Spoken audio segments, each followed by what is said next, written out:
Good morning, everyone. My name is Dr. Adityanji, and I am the President of Council for Strategic Affairs. We are here meeting today for our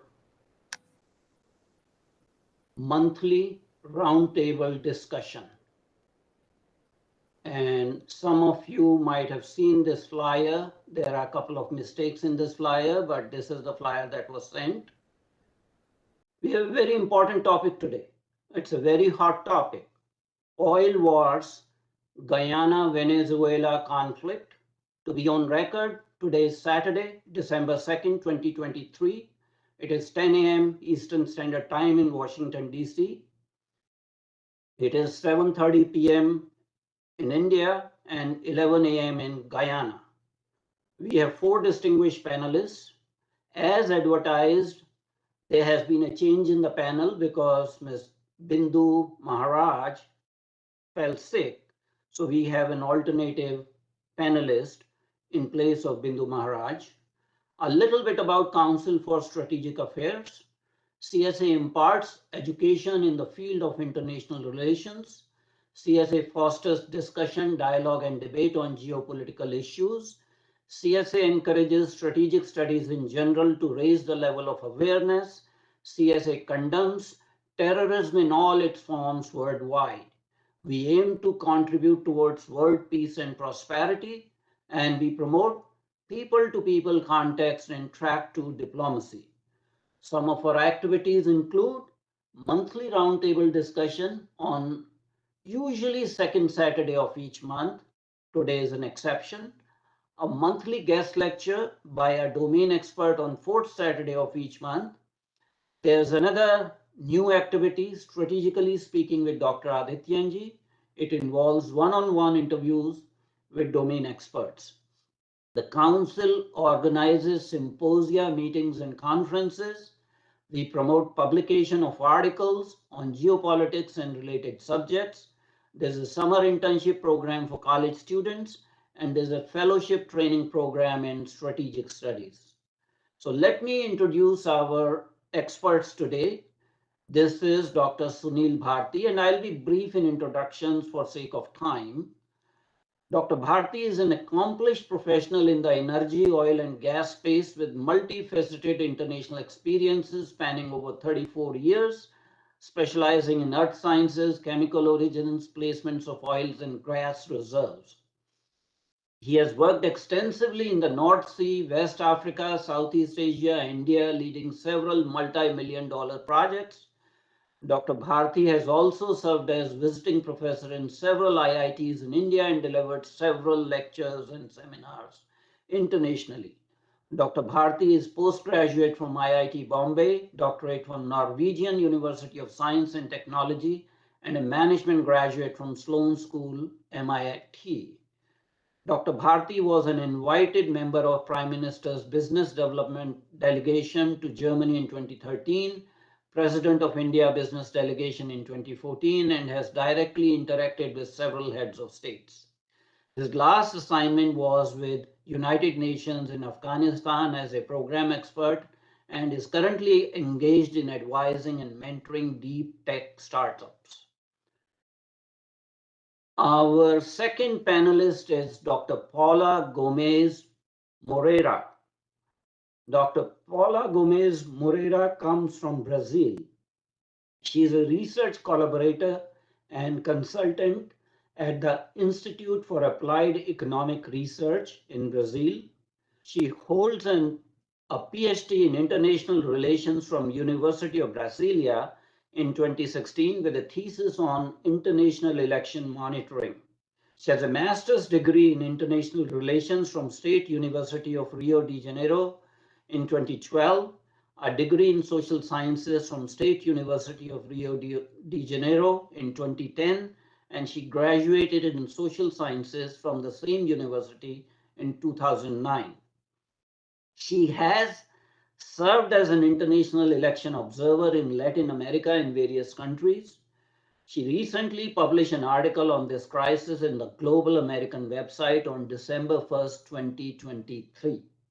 She is widely published with more than 20 papers, at least 4 book chapters and 2 theses, and I've given her reference at the academia.edu. Our third specialist is Dr. Indira Rampersad. Dr. Rampersad holds a Richard, PhD in political can you science. bring me some coffee there?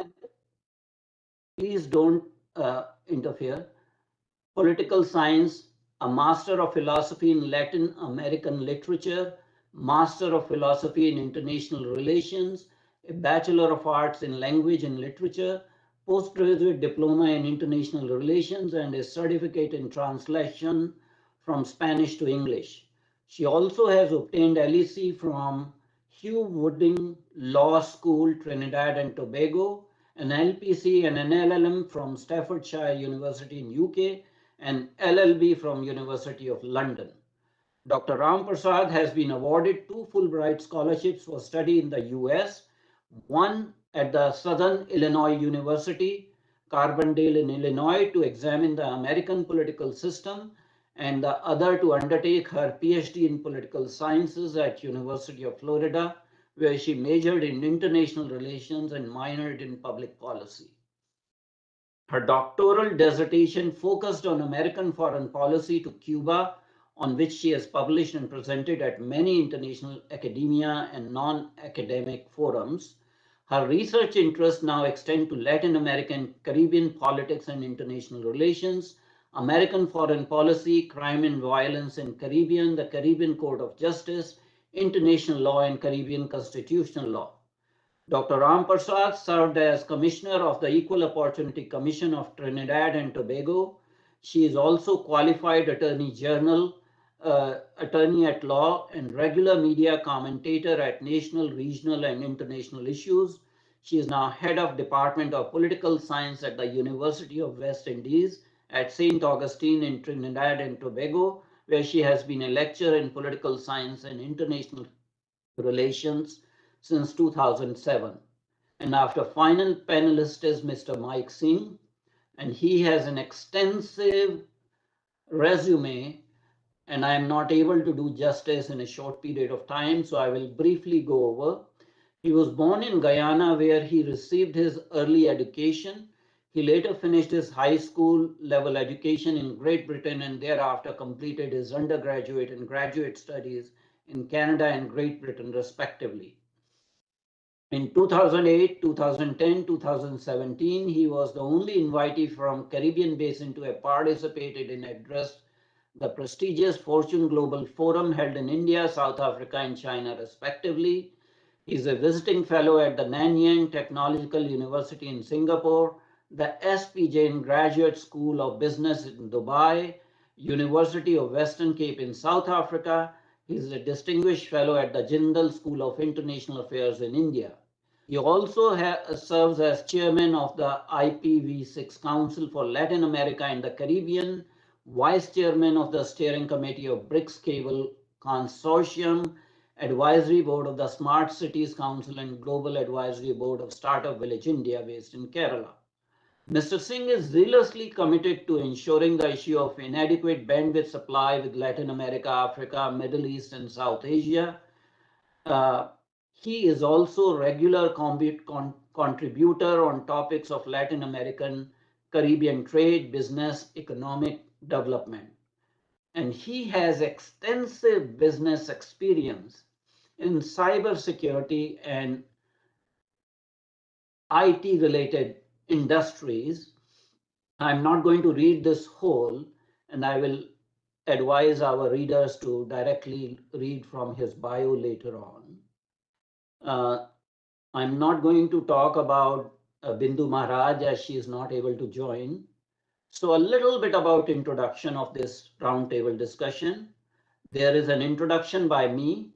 There will be opening statements by all 4 distinguished panelists around 7 minutes each. And they will be talking about different issues on this particular topic. This will be followed by a moderated discussion for 35 minutes. Then there will be question and answer from the audience for 10 minutes. and closing is done subsequently by me, the moderator.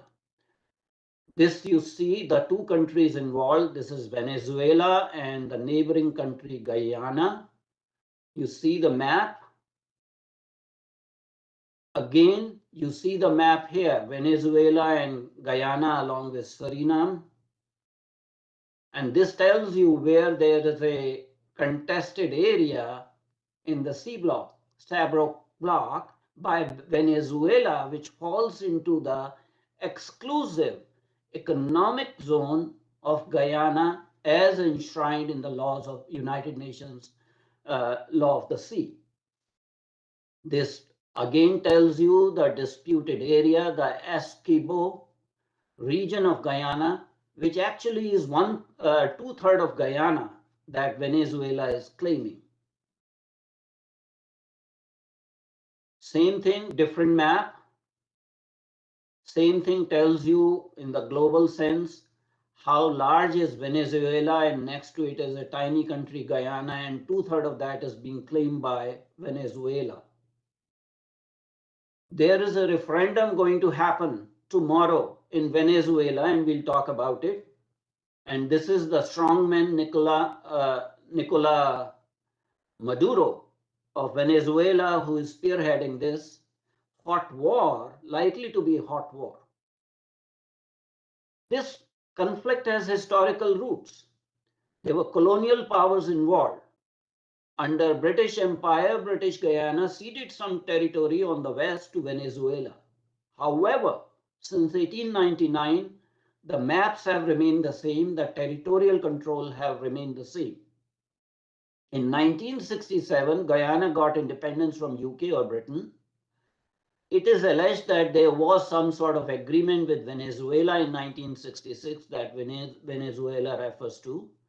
But bottom line is that Guyana is a very small country with 800,000 citizens. 125,000 of those citizens live in the sparsely populated region of Essequibo. Oil was found in Guyana in 2015, and they have a reserve of 15 billion barrels of oil that is coveted by Venezuela. In contrast, Venezuela is a nation in turmoil with 28 million citizens compared to 800,000 of Guyana. There is a socialist or communist government, and there have been allegations of electoral rigging for the last 20 years, whether it was Hugo Chavez or it was Nicolas Maduro. Venezuelans are themselves leaving the country. 7.7 million Venezuelans are either economic refugees or migrant all over Latin America and in North America. In 2018, Guyana moved the International Court of Justice. Venezuela questioned the jurisdiction. In April 2023, International Court dismissed Venezuelan appeal on jurisdiction. Venezuela, as I said, organized a referendum in their own country on December 3rd with 5 questions.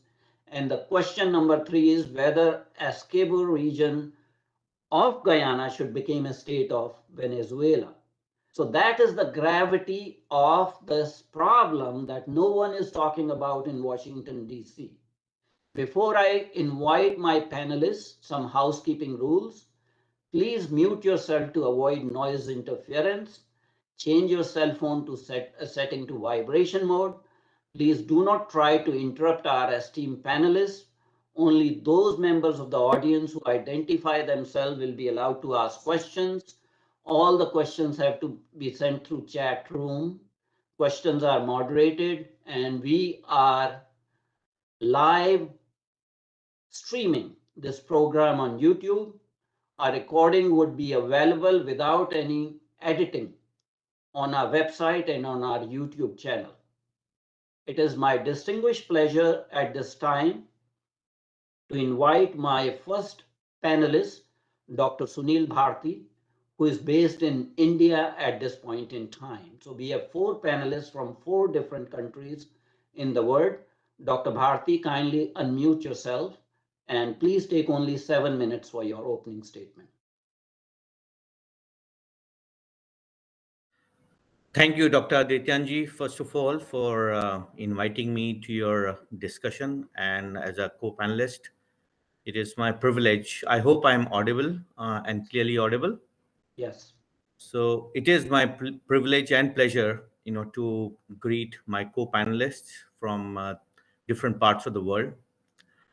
And without actually repeating and the facts, geographical or social facts, which you have already mentioned, let me jump in straight into what my subject expertise is, which is oil and gas, geology, exploration, composition of oils, the chemistry of oils, reserves, placement, production, etc.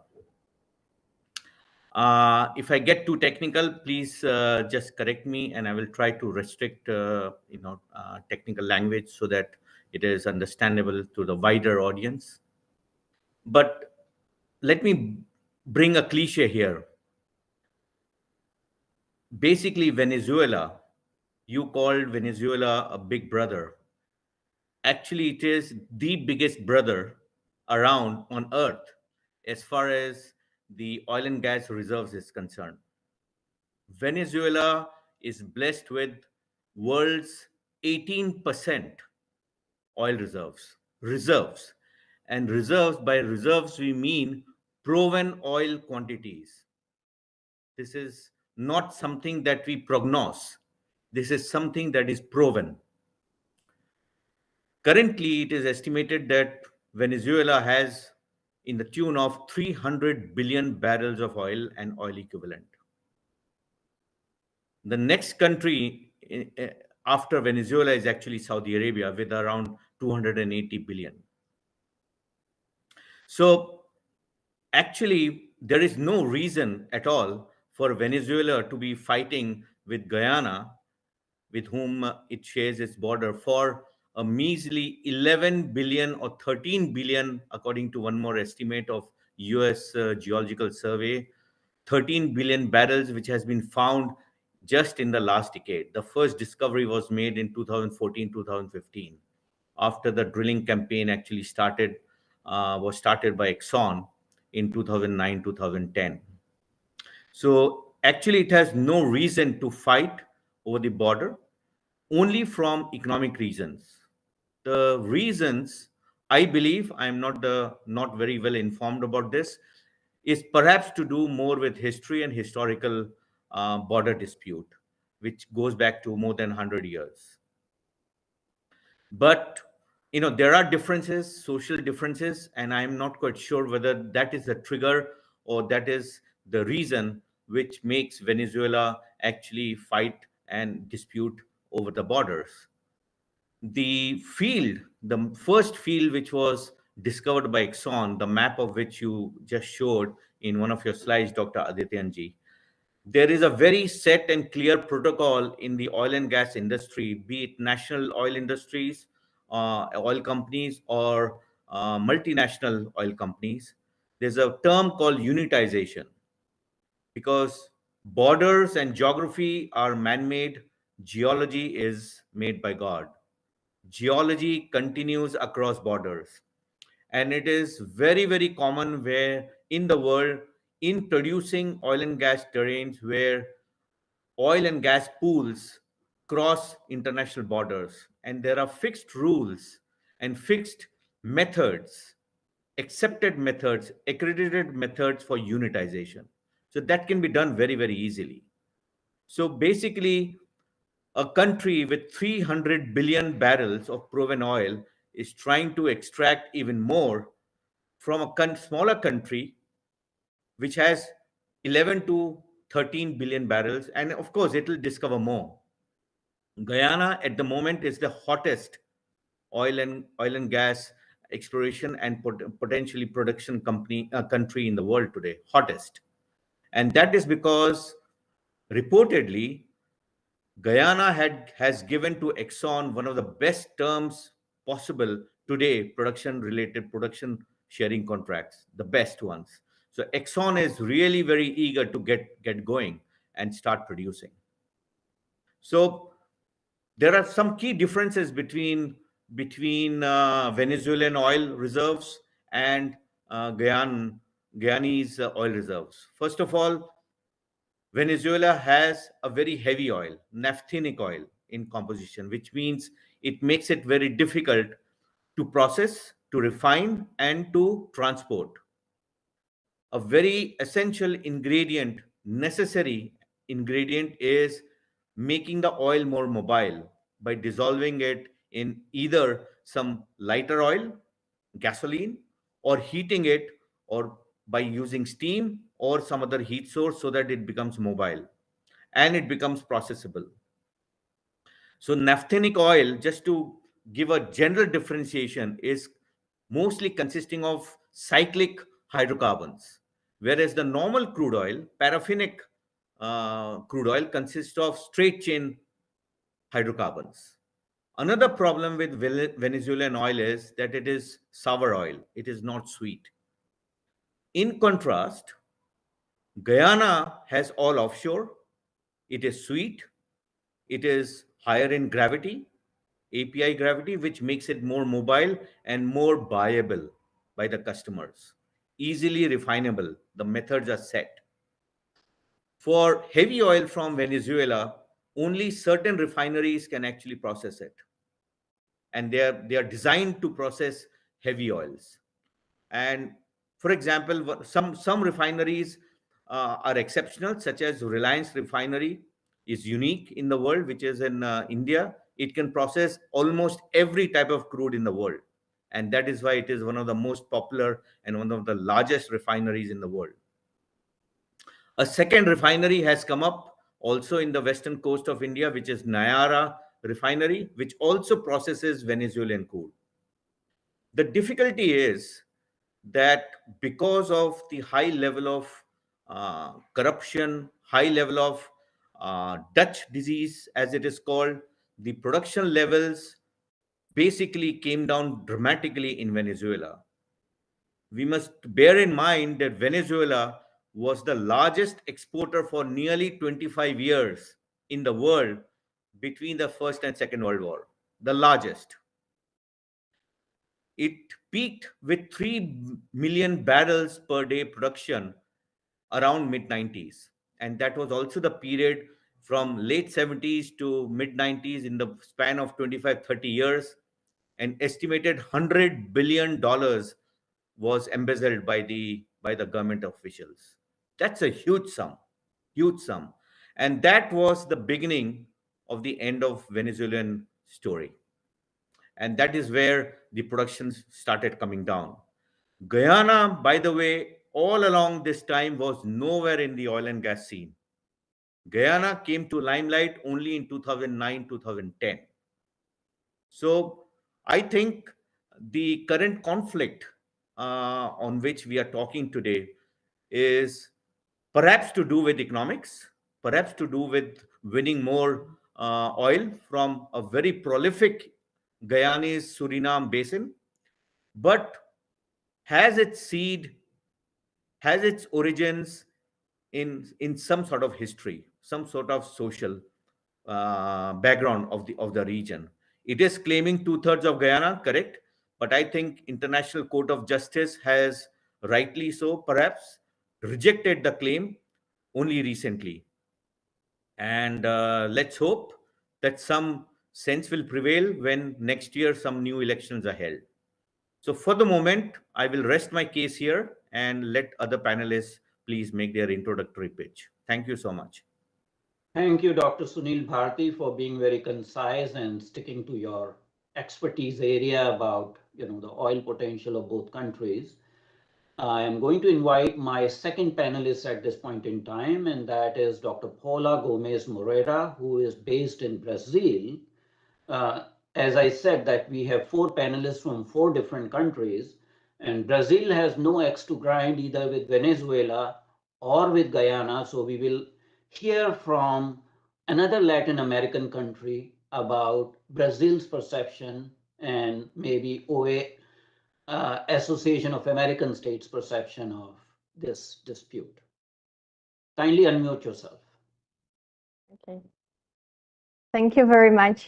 Thank you for the invitation for being here today. Yeah, sure. There is a lot to talk about the position of other countries about this issue. above all because it's something that affects us all, especially Brazil because our border. So it's a real preoccupation now.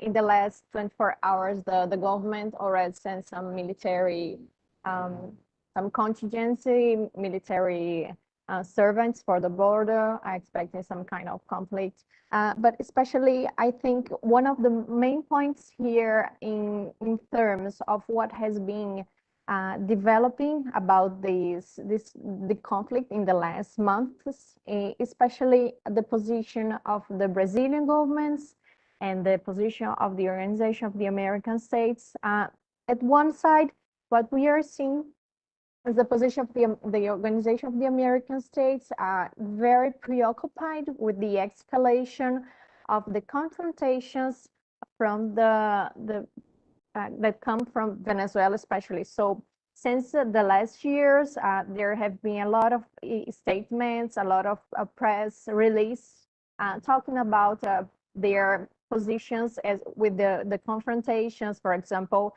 when they're with the studies made with the prospective studies made with the ships in Guyana from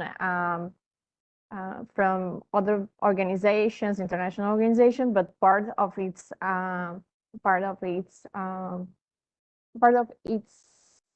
studies, its national studies, and some kind of confrontations come from Venezuelan ships, from the guard. And so the OAS since then has always been making statements condemning this kind of attitude. In the last months, in September, to be more precisely, they issued a statement saying that there were not it was not possible for the stability of the region, this kind of confrontation in the border. They were since then made some kind of general assemblies, made a lot of trying to establish an environment with peace, as an environment where exists some kind of talking, because the main objective of the OAS in this moment is to make the two countries talking in a passive way, and this is their main preoccupation. So since September, there has been a lot of conversations, a lot of talks in this team.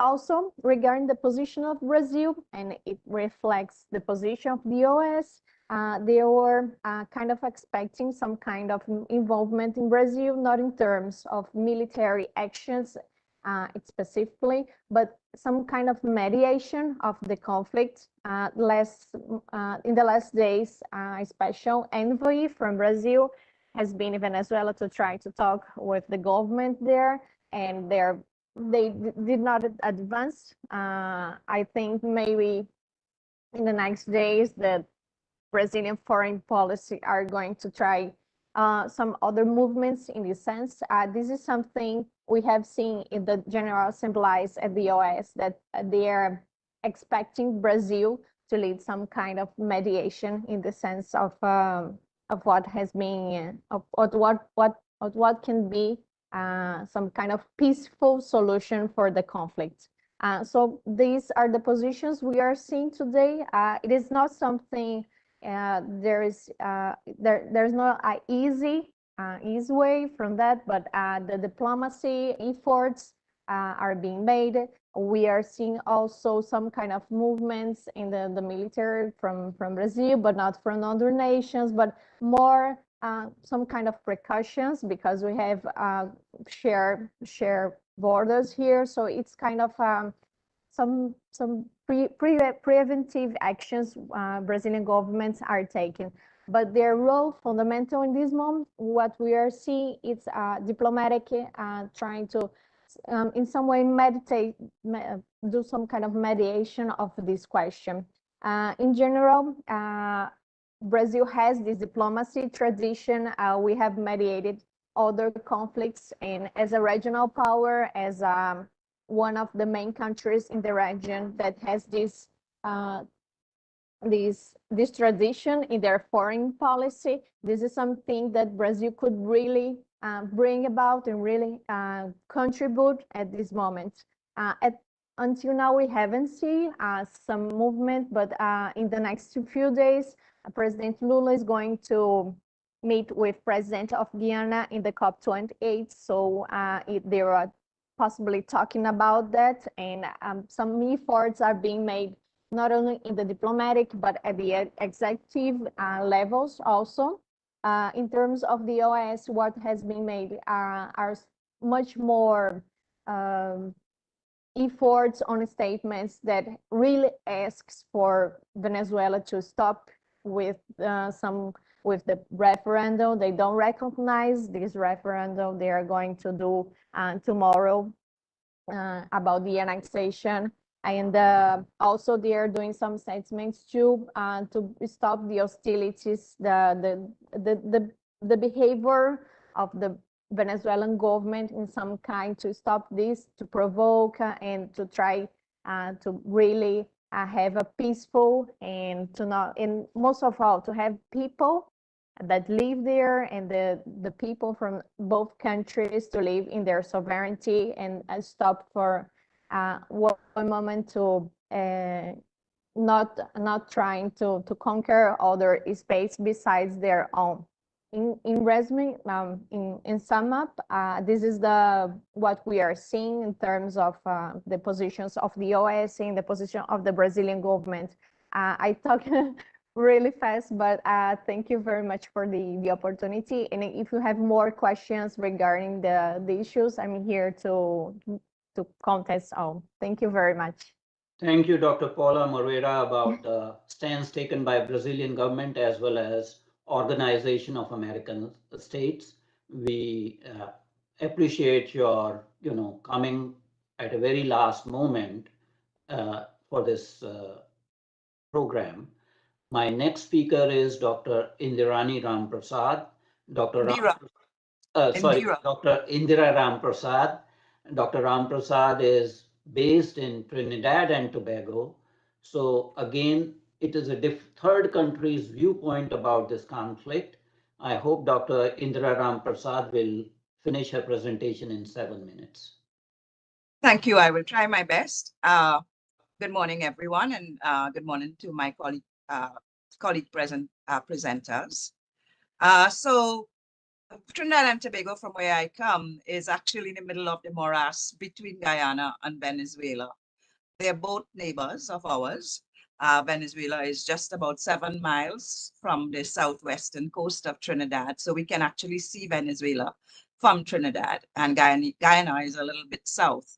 One of our nearest Caribbean neighbors also share a lot of cultural heritage with Trinidad and Tobago in terms of the ethnic population of Afro and Indians, East Indians, South Asians, as some would say.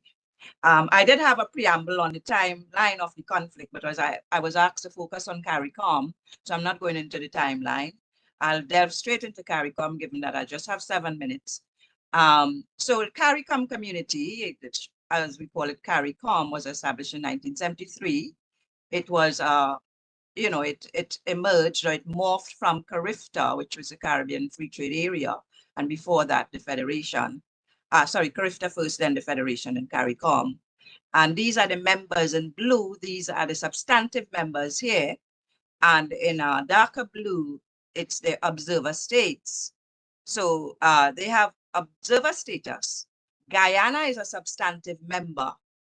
It is not located in the Caribbean Sea. It is not an island. It is part of the South American continent.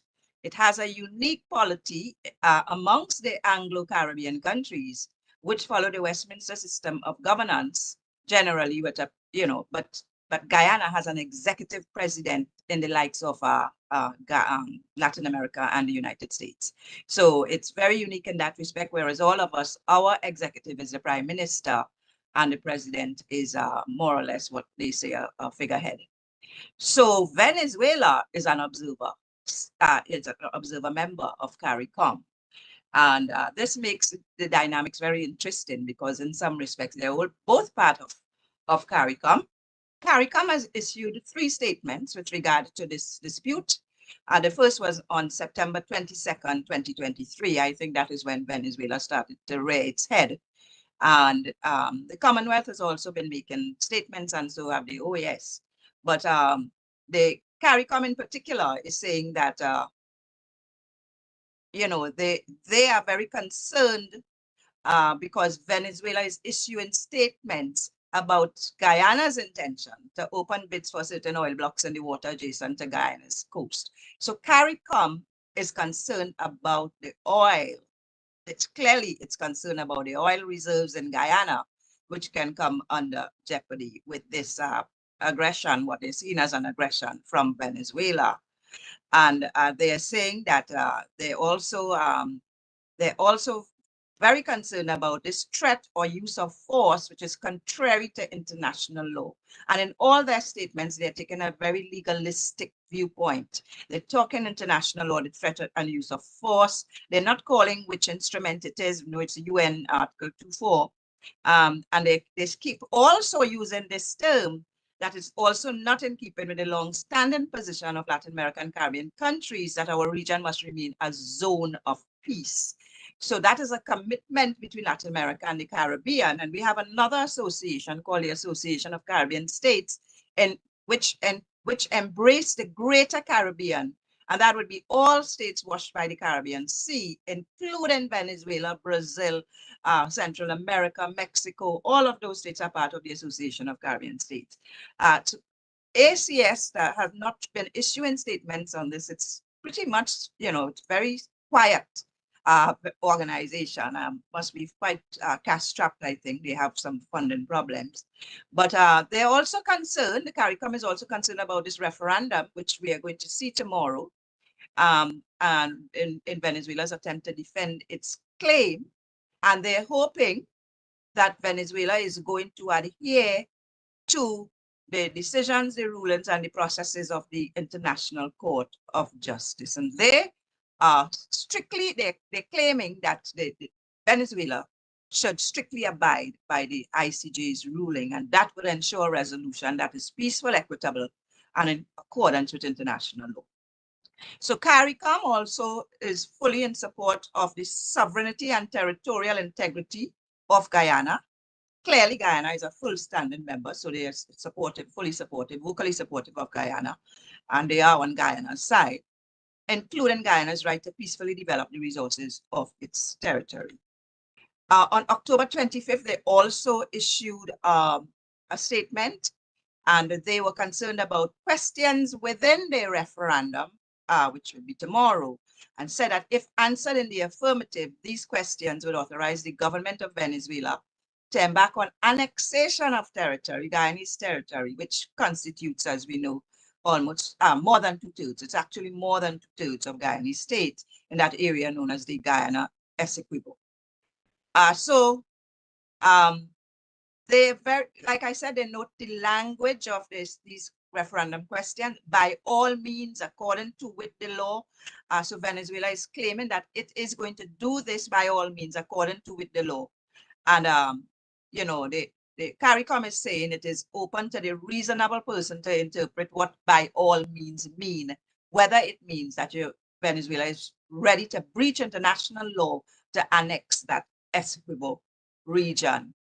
CARICOM hope again that in this October statement again talks about the region remaining a zone of peace, and is determined that Venezuela should not undermine peace, tranquility, security, and more in the Caribbean region. So, you know, the zone of peace thing keeps coming up in all the CARICOM statements, and the concern about the referendum is also coming up. And they're also talking about support for judicial processes and their emphasis on the ruling and resolutions of the International Court of Justice, which they think is peaceful and equitable and in keeping with international law. Yesterday, CARICOM issued the final statement that we have up to date, and we can see what it is saying here. Again, reinforcing these principles of international law, right? That every state has a duty to respect the sovereignty and territorial integrity of others, They're concerned about the referendum again, because they're seeing this referendum as violation of international law and disregard for the order of the world's highest court, which is the ICJ. And CARICOM expects Venezuela to uphold the ICJ's order of yesterday. The ICJ had ruled. It also insists that Venezuela complies with international law and in all respects, Charter of the UN, and calls on it to take no action in violation of them. So the issue now, the ICJ had ruled yesterday, and I did note what the ICJ ruled. And this is my last bullet point here, 2023, Friday, December 1st, pending a final decision in the case, Venezuela shall refrain from taking any action which would modify the situation that currently prevails in the territory in dispute, whereby the Cooperative Republic of Guyana administers and exercises control over that area. The court, interestingly, did not rule on the referendum. It said nothing. It was silent. Guyana was claiming the referendum itself is contrary to international law, but the courts, and I suppose because every country has that domestic and sovereign right to run a referendum as it so chooses. It's the implication of the referendum, however, that everyone is concerned about that referendum tomorrow, because these are the questions that they are going to ask. These are the 5 questions. Okay, do you agree to reject by all means in accordance with the law the line fraudulently imposed by the Paris Arbitration Award of 1899 that seeks to deprive us of our Guyana Essequiba? Guyana, they said. Do you support the 1966 Geneva Agreement on the only valid legal instrument to reach a practical and satisfactory solution for Venezuela and Guyana regarding the controversy of the territory of Guyana Essequiba? Do you agree with Venezuela's historical position of not recognizing the jurisdiction of the International Court of Justice to resolve the territorial controversy over Guyana Essequiba? Do you agree to oppose by all means in accordance with the law Guyana's claim to unilaterally dispose of a sea pending delimitation illegally and in violation of international law? And the last one of immense concern, do you agree with the creation of the Guyana Essequiba state and the development of an accelerated plan for the comprehensive care of the current and future population of that territory that includes, among others, the granting of citizenship and its Venezuelan identity card in accordance with the Geneva Agreement and international law, consequently incorporating said state on the map of Venezuelan territory? So there we have the question. That is the concern I think that Guyana is facing. The ICJ will still have to face it. It hasn't ruled final yet, made some preliminary rulings, but it still has to rule. And I think those preliminary rulings were timely to warn Venezuela about its potential action after the referendum. Now, if we notice, the questions are very leading. They're very leading. For anyone who is an attorney here would see that if you pose this to a population, you can really only get one response. You're not giving them a choice. So with that, I will close now, Dr. Deokinath, and thank you all very much for your attention. Thank you very much indeed, Dr. Indira Rampersad, for very succinct presentation on CARICOM's position on this regional dispute. Now I'm going to invite our final and last speaker, Mr. Mike Singh. And Mr. Mike Singh is actually born in Guyana. He has dual nationality of Guyana as well as United States. So I think we will have the final word on this dispute from Mr. Mike Singh. Kindly unmute yourself, Mike. Yeah, thank you, Dr. Deokinath and distinguished panelists. And salam namaste, good afternoon, bon dia. I listened with great interest in Dr. Bharati's analysis of the seismic and geological formations in terms of the Stabroek Block, the Guyana Basin, and the fact that we've got a very light crude and it's highly sought after.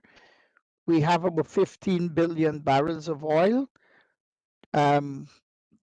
Venezuela, on the other hand, is the Goliath, with large amounts of land space, large amounts of reserves. We're less than 1 million people, minus their 6 million. I think they're about 14 million. The 6 million have left. So it's kind of an uneven match. It's like throwing Mr. Bean into the ring with Mike Tyson. The outcome is not going to be good for Mr. Bean. But notwithstanding that, Guyana unequivocally and unapologetically rejects the spurious claim to 3/4 of our land and our maritime economic zone by the Bolivarian Republic of Venezuela based upon the 1899 Paris Arbitral Award. When President William McKinley, just a few years before his assassination in 1901, Venezuela invoked the Monroe Doctrine and went to the United States. Guyana was nothing but a colonial possession of the then Great Britain at the time, the world's largest and most powerful imperial power and naval power. The United States, I think, if it had gone to war with Britain over this area in support of enforcing the Monroe Doctrine in 1899, would have probably lost because Britain was at the height of its economic and naval power. Both the US and Britain shared a common lingua, culture, democratic traditions. US was between a rock and a hard place. You had to enforce the Monroe Doctrine. We didn't want to start another war in the same century as the one you fought in 1812 with Great Britain. So there were three judges, an American, a British, and a Russian judge. Venezuela, of its own free will and volition, agreed to a negotiated settlement. Most of what you see today of the Orinoco Delta was in fact lands that would have been owned by my country, ladies and gentlemen. In an effort to have a good neighbor policy, most of that land went to Venezuela in the Orinoco area. And everything east of the Cuyuni was ceded to Guyana. And this was a full, final, and binding resolution of the conflict of it as enshrined in the 1899 Arbitral Award. Fast forward to 1905, we had established a trilateral marker that defines the borders of where the borders of Guyana, Venezuela, and Brazil converge. Venezuela, up to that point in time, had not changed anything. They happily agreed that this is the exact spot where the three borders converge at the trilateral marker. Go forward now, 60 years after. The last surviving attorney, then a junior attorney in the 1899 discussions, a Mexican by birth, Severo Maliprovos, claims that there was a sellout. And he made instructions through his estate that so many months upon his death, a document must be delivered to the Venezuelan government. He's dead. There's no one else left from those discussions to contest or counter Maliprovos's arguments or his in his epistula, claiming when the Venezuelans got it, they opened it and said Prevost claimed that there was a sellout amongst the arbitration folks, the jurors, as we will have said. Now, I can imagine if you bought an item, even a few months after, you may have buyer's remorse. You might not like your LG TV as an example, and then you can invoke your rights and privileges as a consumer. Most respected companies give you at least a 1-2 year warranty. You could buy an additional warranty, but to wait 60 years after the fact and to cry buyer's remorse, this is unparalleled ever in the history of mankind. So in 1966, not 1967, 1966, when Guyana became independent. There is an island in the Cuyuni River that we share with Venezuela called the Ancoco Island. Venezuela unilaterally occupied the entire island, including Guyana's half. We are a small country. We were not able to mount a robust military defense. We were just independent. So the best thing for us was to go to the United Nations and to use diplomacy. My uncle at the time, Sir Sridhar Ramphal, was the foreign minister and attorney general of Guyana. Forbes Burnham, I say what you may, but a man, he was brilliant enough to recognize that the only way we could safeguard ourselves was to invoke the UN. So we went to the UN summoned Venezuela, and we agreed that we will abide by the terms and conditions of the UN Good Officer peace process as enshrined in the 1966-67 Geneva Agreement for this border dispute or controversy with Guyana and Venezuela. Fast forward to the 70s, the 80s, the 90s, whenever Venezuela has got an internal political or economic problem, they deliberately invoke the issue of the Essequibo to deflect attention from their internal problems, to whip up nationalists, as I'll say, misguided nationalist sentiment, to deflect away from their own problems.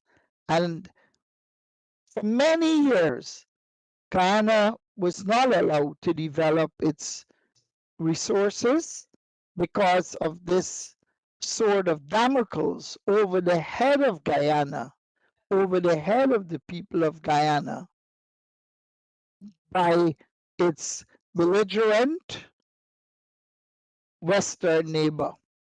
Now, whether we had oil or not, we still have to live with Venezuela. When the political problems of the last 10 years manifested itself with Venezuela, and so many Venezuelans started fleeing in every direction possible on a compass, we, Guyana, accepted Venezuelans without any preconditions. Unlike Trinidad, which has a history of forcibly returning Venezuelans and denying them the right to social services, Guyanese have agreed to allow Venezuelans into Guyana with just an ID, even without an ID, and we allow them free access to our healthcare system, our educational system. We have not displayed any form of discrimination or xenophobia against them. They've been welcome. And many of these migrants who've come in are actually first and second generation descendants of Guyanese parents or grandparents, but were brought up in Venezuela.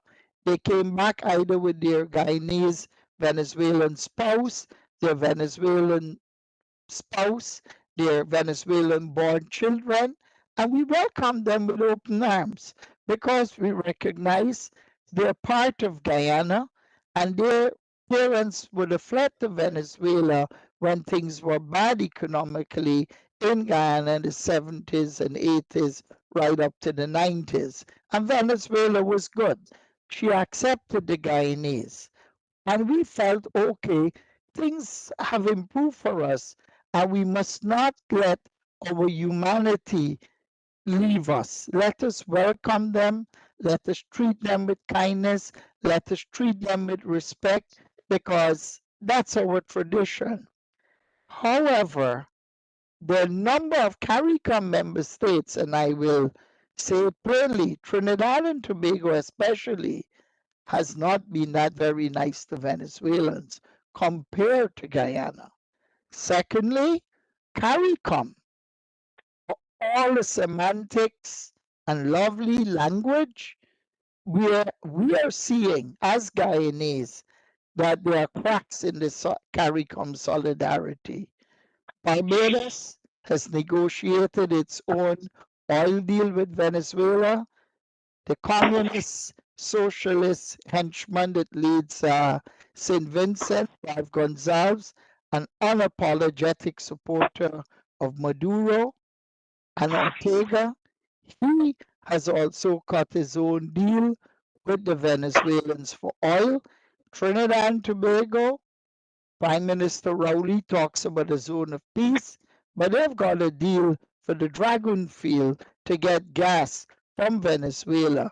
So at the end of the day, every man, Jack, and Jenny, as they would say in Afghanistan, is busy polishing their own shoes. When people say Guyana is a Caribbean nation, I laugh. That's a fallacy. We are South American first, Sudamericano primer, un destino continental. We have a continental destiny. And whether we win this case or not with Venezuela, Venezuela is going to continue to be our Western neighbor. That's not going to change. Conflict with Venezuela is not necessarily the right way. We are using diplomacy, we're using messaging, but at the same time, I believe Guyana has to stop being reliant on others and must develop its own strategic deterrence in the event that Venezuela or any of our neighbors were to mount an unprovoked attack on us.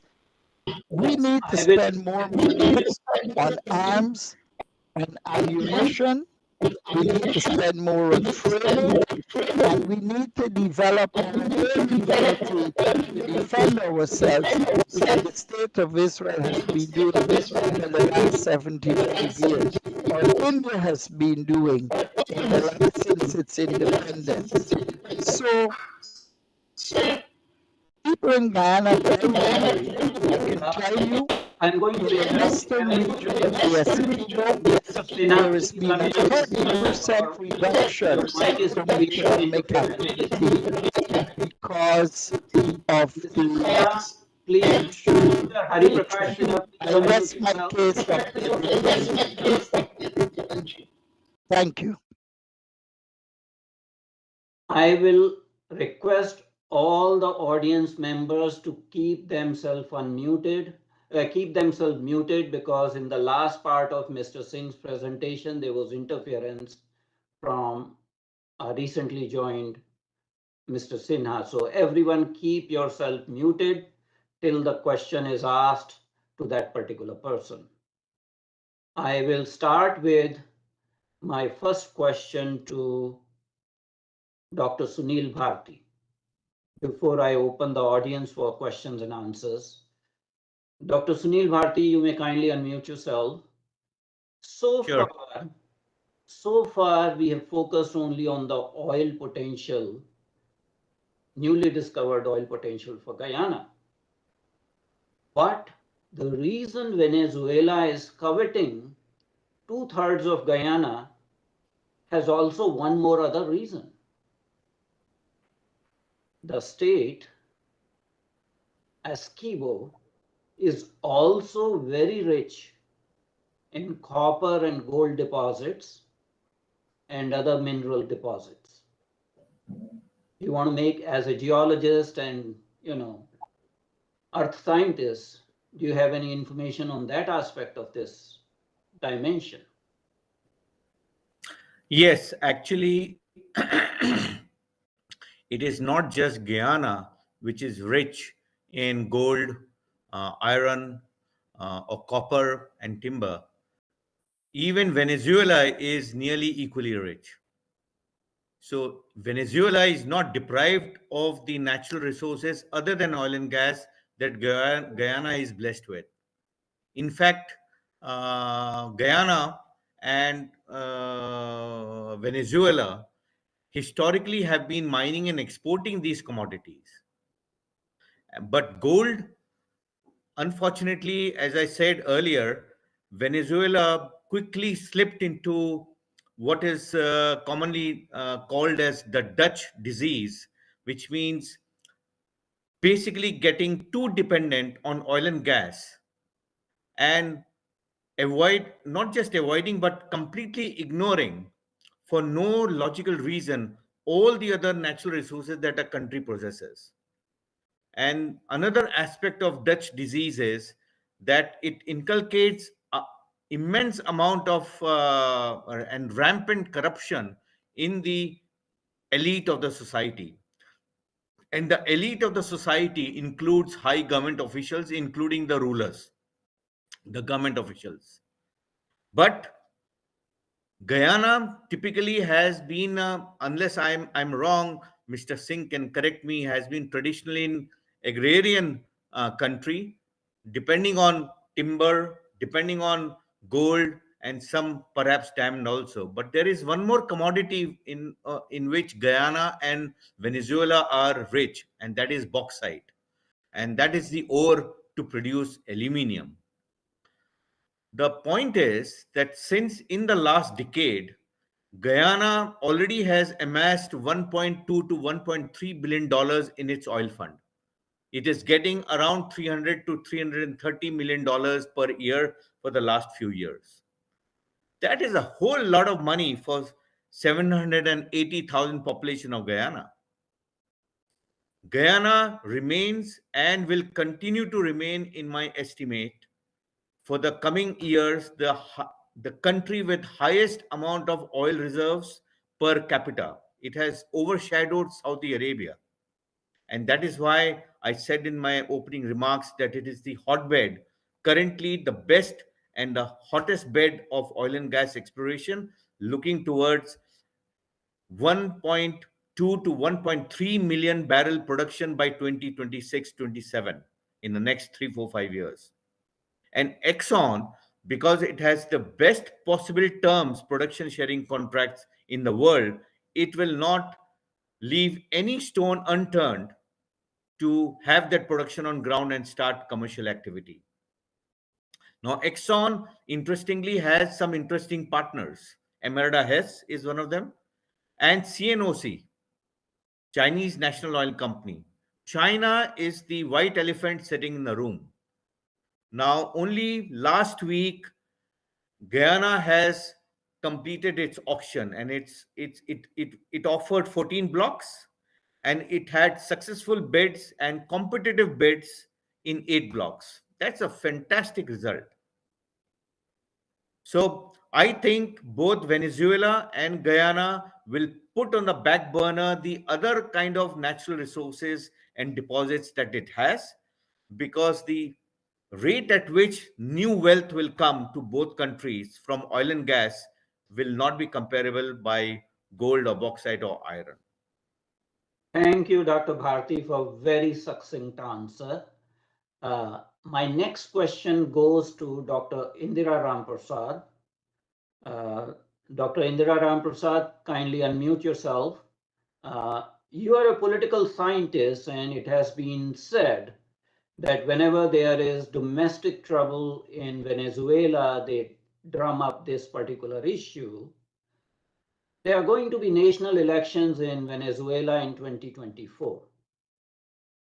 Over the last 2.5 decades, there have been allegations of electoral rigging in Venezuela.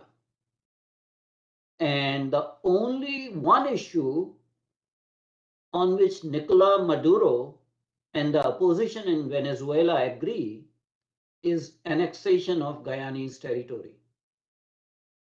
Is Nicolas Maduro trying to hide behind fig leaf of nationalism to drum up support for his electoral chances in 2024?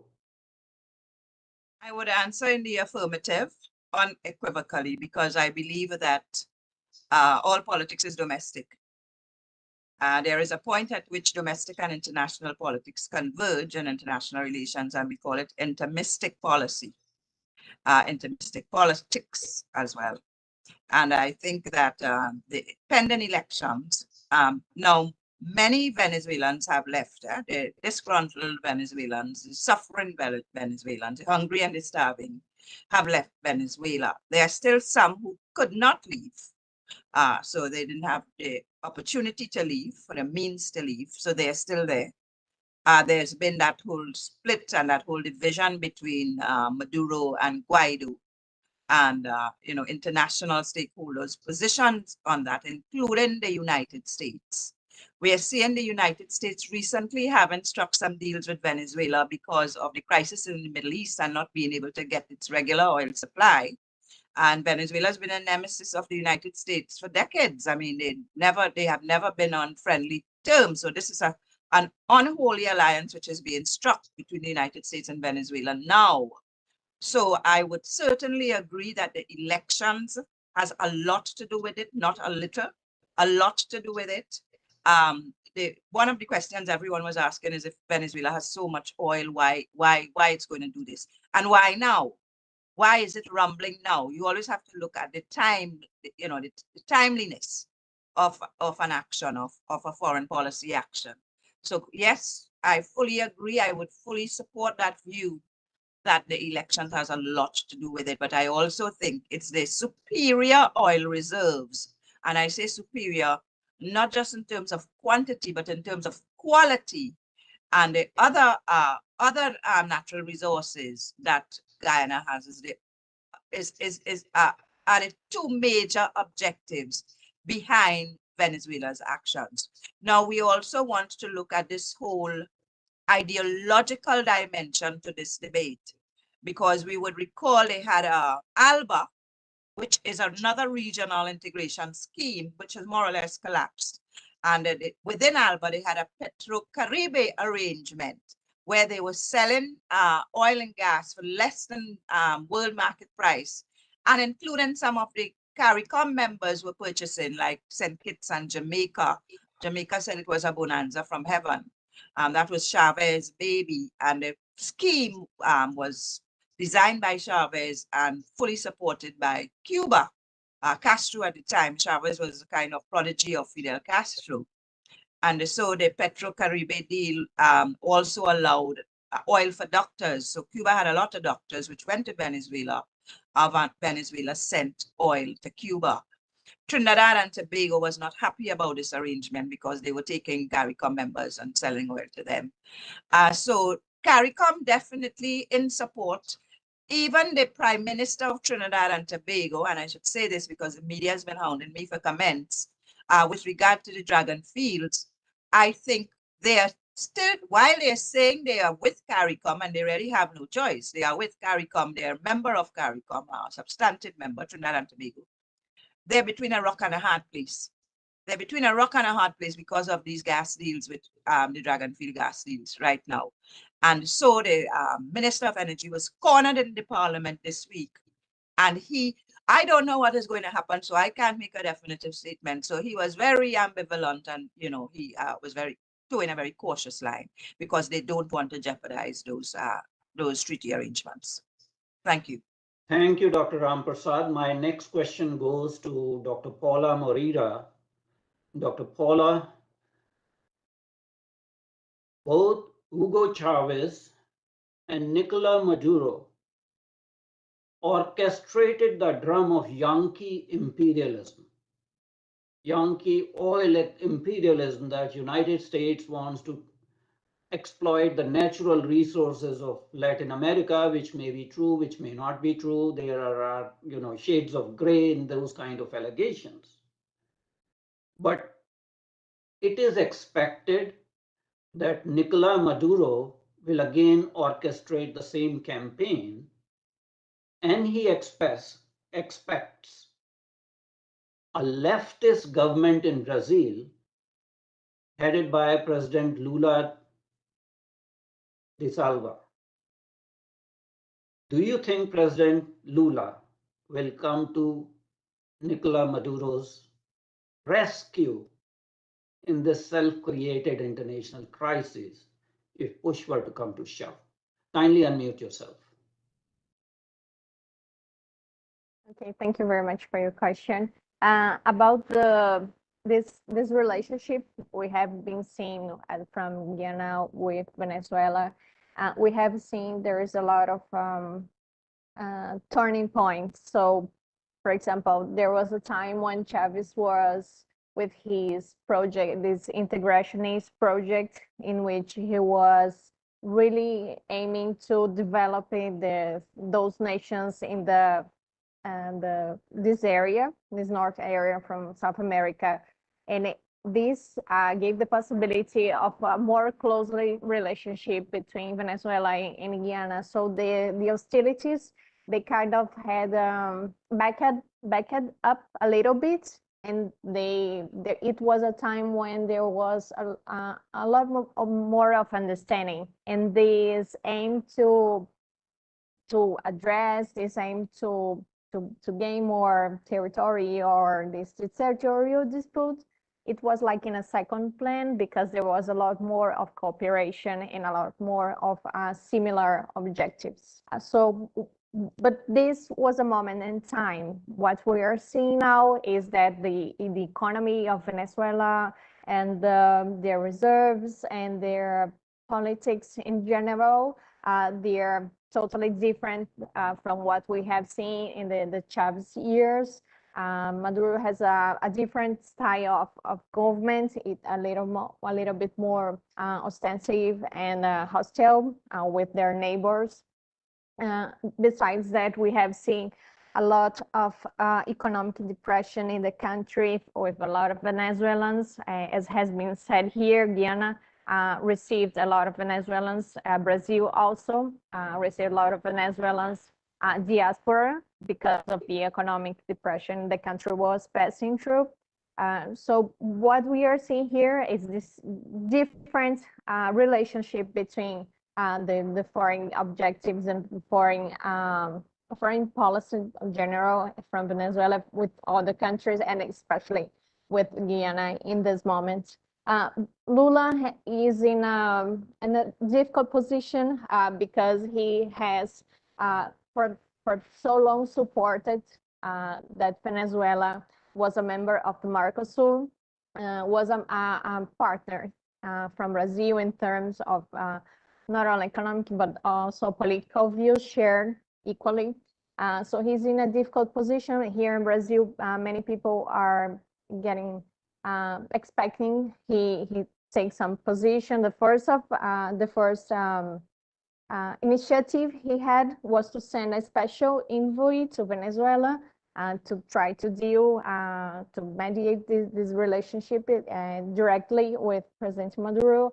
And now he is going to meet with President of Guyana also. But until now, we haven't seen any kind of public declaration or support different from what we have seen, for example, for international and regional organizations such as the United Nations with the sentence, or even the CARICOM, or even the Organization of the American States that literally declared that the Guyana is an autonomous country and they have sovereignty over their territory.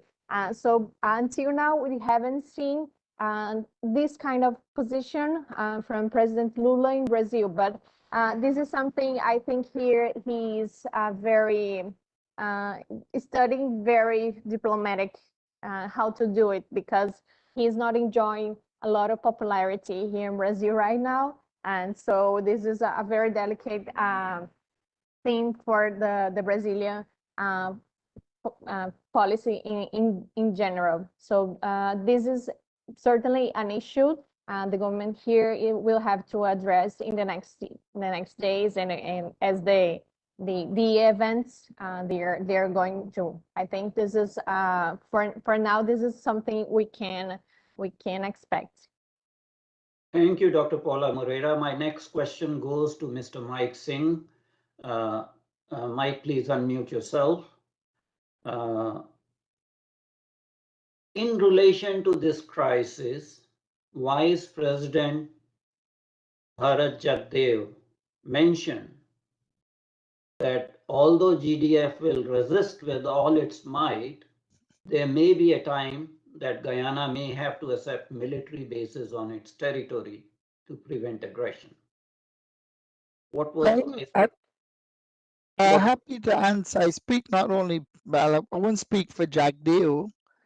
To be honest, they shouldn't be in Dubai. They should be at home, instilling comfort and assurance to the people of Guyana. The GDF as a fighting force, the spirit is willing, the body is weak. Sending the GDF against the Venezuelans would be like sending the brigade of the Gungadin era against the enemy. We don't have a strategic deterrent force anywhere on our border as I speak to you to effectively counter any form of armed aggression. I'm talking about a credible force to counter any armed aggression by any of our neighbors. Our neighbors know this, especially Venezuela, and they say when the cat's away, the mice will play. Do we want an American military base in our territory? That is a double-edged sword. I think we can do with American training, but we don't want to become the next Iraq or the next Afghanistan. Yes, I welcome I welcome regional support, but we must start to find the ways of developing our own domestic capabilities and strategic deterrence and defense capabilities, as I said, much like India has done, Singapore has done, or Israel has done. I think it's foolhardy to sit and wait for someone else to defend you. Let's say the Essequibo's work for purposes of argument, Dr. Adityanji, $25 trillion, and you have to spend 500 million to safeguard that. That's a drop in the bucket. That is a no-brainer. But to sit here and wish and to sing Kumbaya and to parade school children around and to break out into these patriotic epithets and saying, oh, beautiful Guyana, knowing fully well we can't defend 1 square inch. This is the height of hypocrisy. This is likened to being penny wise and pound foolish. So Guyana needs to get out of its comfort zone. Someone needs to light a fire beneath its chair, and it needs to get with the program and start spending some of that oil money on strategic defense capability. We have Brazil as a neighbor. I don't think Brazil is going to feel well about having an American military base here. The last time South America was embroiled in any kind of military conflict, I was in high school. That was the Falklands War of 1982. And Brazil at the time supported Argentina. Chile didn't really. Chile supported Britain and the US. And that's why Margaret Thatcher defended Pinochet's visit. A number of countries in those days felt, look, this was the overreach, it was a violation of the Monroe Doctrine. And just as the Professor Moreira said, and as Indira Rampersad said, Trinidad finds itself, or like Brazil, between a rock and a hard place. The United States did not adhere to the Monroe Doctrine, let's be honest, during the Falklands War, because they were passing sensitive satellite technology to the Brits, even though they knew Argentina was a hemispheric neighbor. They didn't. And that was Mike, you because made of the your Cold point. War. You made your point very eloquently, I need to ask the next question, and Sure. there is some volunteering from Dr. Bharati. He wants to speak a little bit about the oil and gas potential of Suriname and Trinidad and Tobago also, but I'll ask him specifically, will Venezuela continue to make expansionist claims against other neighbors, including Trinidad and Tobago and Suriname, because it has also made some claims against Colombia? Dr. Bharati? Thank you very much, Dr. Adityanji, for giving me one more opportunity. There are two or three different points that I feel that we should be aware of. First, Venezuela sends its oil to China not to make money, but to clear its debts. Venezuela sells its oil to all other countries to make money. So, India, for instance, when it imported oil from Venezuela, some of it was India's share because ONGC is a partner used to be at least a partner, and they had a block in the Orinoco Belt. But how much oil actually Venezuela is sending to China to clear its debt?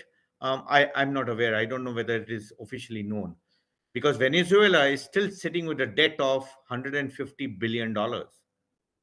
Number two, when the US eased the sanctions, I think the primary step that was taken was that the United States gave a green signal to one of the main investors in Venezuela, Chevron, to start production. And I made a point in my opening remarks that to develop the 11 or 13 billion barrel fields in Guyana, you will need at least $4 to $8 billion in investment.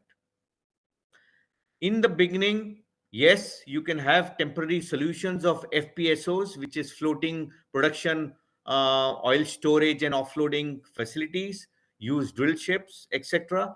But eventually, you will need to lay pipelines. And pipelines will be a very expensive affair. Exxon will not take that harsh step of very heavy investment unless it has some sort of guarantee or some sort of surety that it will get return on its investments. The moment pipelines are laid, that means things will be supported by the US government. Coming to a related point, with discoveries in Guyana, Suriname and Trinidad and Tobago are not far enough.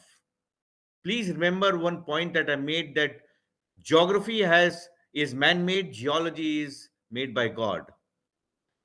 If the same geology continues in Suriname's portion of Guyana Suriname basin, if not today, maybe next year, if not next year, in 2 or 3 years, Suriname is bound to have a bounty, and both these countries will have windfall profits and windfall wealth out of this newfound black gold. So I think there are 2 or 3 strategic issues which are related to each other. And coming specifically to your question, whether Venezuela will still act in an expansionist way, I don't know. I'm not qualified enough to say. But I come back to my original point. Given the amount of wealth that Venezuela has, 18% of all oil known reserves on earth, actually it has no reason. If it focuses on its own country, within its own territory, it will do itself a lot more good than diverting its attention to mundane topics and trying to grab territory here and there. Thank you, Dr. Bharti, for a very elaborate answer. My next question goes to Dr. Indira Rampersad. Dr. Indira Rampersad, please unmute yourself. So we have a historical precedent when Iraq's President Saddam Hussein claimed Kuwait to be its 31st province and occupied Kuwait. What happened to Saddam Hussein? Is Nicolas Maduro dumb enough not to realize what are the lessons of history? Any comments?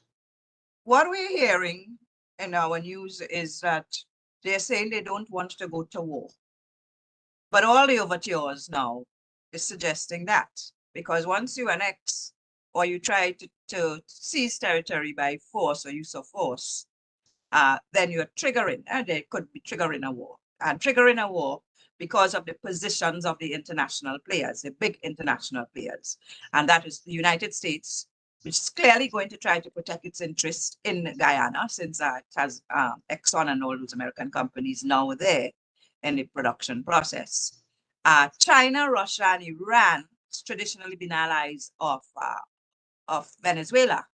And those are huge military powers and nuclear powers, as well as the United States.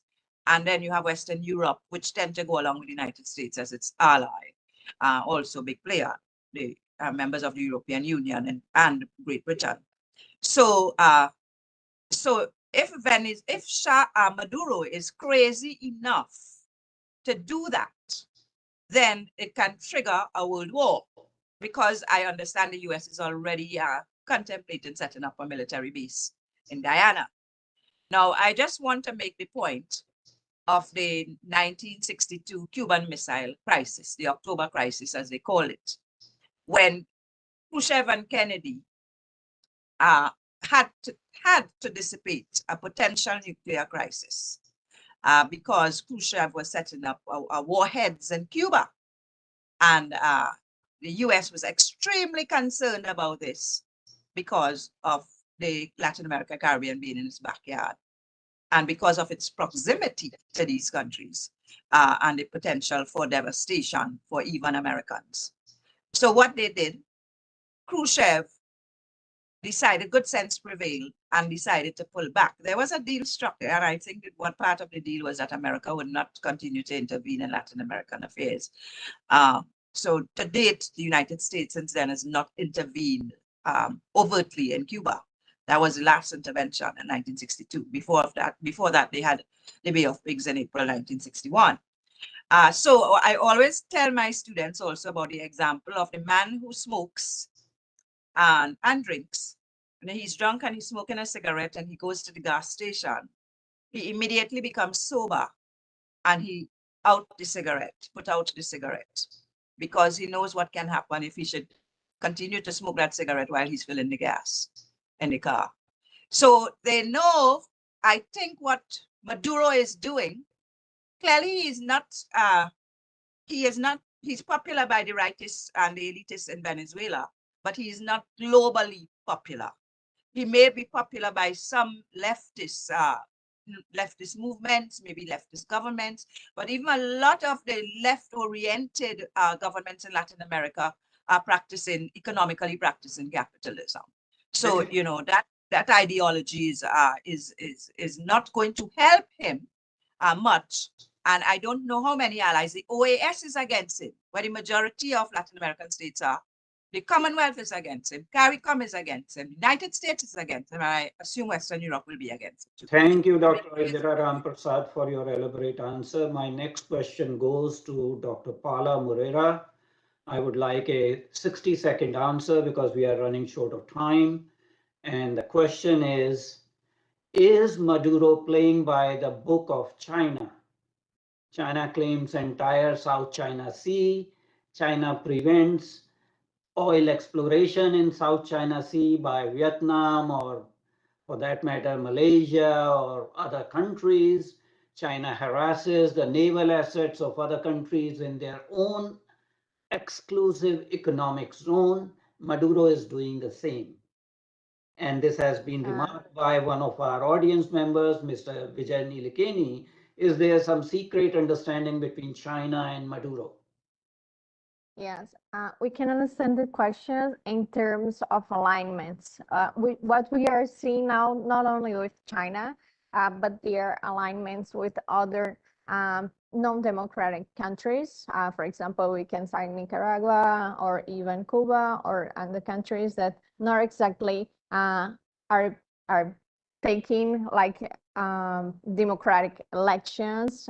So there's this alignment with some countries, just like China, that does not are really inside this box of democratic practices, and we are creating some kind of new alignment we are seeing between those countries. And sure, there are not only economic interests, but also political interests, and also a political alignment in the creation of another, what we can call another kind of geopolitical bloc, or another kind of alignment bloc we are seeing between those countries. This might include also Russia, this might include also Iran. So yes, for sure, we can see this new kind of alignment coming from Venezuela and those countries here in the region and above all. Thank you, Dr. Moreira. My last question goes to Mr. Mike Singh, and I'll ask a very brief answer. Please unmute yourself, Mr. Singh. So, Mr. Mike Singh, imagine Muhammad Irfan Ali was not the president of Guyana, and Mr. Mike Singh was the president of Guyana at this point in time. Would Mr. Mike Singh, as president of Guyana, enter into a treaty of friendship and mutual assistance with India to safeguard Guyana's interests? Absolutely. I would have moved Guyana into associate defense relationship with India, NATO, and Israel. Iran has 3,000 Republican Revolutionary Guards in Venezuela. Hamas is there. Hezbollah is there. Tarek Assami, the indicted former vice president of Iran, of rather Venezuela. His father is a representative of the Syrian Ba'ath Party, headed by Bashar al-Assad. They're all Shias. So Iran has proxies, and they're active in Venezuela, and they're part of the sindicatos that have invaded my country's borders, assaulted our gold miners, and have committed treacherous acts against the people of Guyana. Unlike Irfan Ali, I'm a hawk. I believe in first strike capability. You see, I'm a descendant of Rajputs that fought the British in 1857. My grandfather was a member Mr. of the Mike Indian Singh. You have National already Army. answered So, my question so that I politicians in believe Guyana need to be much more far-sighted absolutely, and and going with develop India, alliances where they need to be. absolutely, And with that, absolutely. and with that last comment, my heartfelt thanks to Dr. Sunil Bharati, Dr. Paula Gomez Moreira, Dr. Indira Rampersad, and Mr. Mike Singh for taking this time off. I'm appalled that there is absolute silence in Washington, D.C. on this looming conflict, which is going to engulf the whole of Latin America. But we had a good discussion. I'm also thankful to our audience on a Saturday morning, spent 1.5 hours on this particular topic. And I'm thankful to Team CSA, Mr. Ripudaman Pachori, Mr. Rajiv Verma, and Ms. Chitkal Kala for helping me organize these kind of roundtable discussions. A video recording of this program is available on our YouTube channel as well as on our website, totally unedited. So people can use this as a resource material. I'm pretty sure we do not have the last word, not yet, of this crisis. This is a crisis in looming. Thank you very much indeed. Namaskar, and hope some saner heads will prevail. Thank you for having us, Dr. Thank you very Thank you, much. sir. Thank you. Very much, Dr. Adityanji and co-panelist. Good night.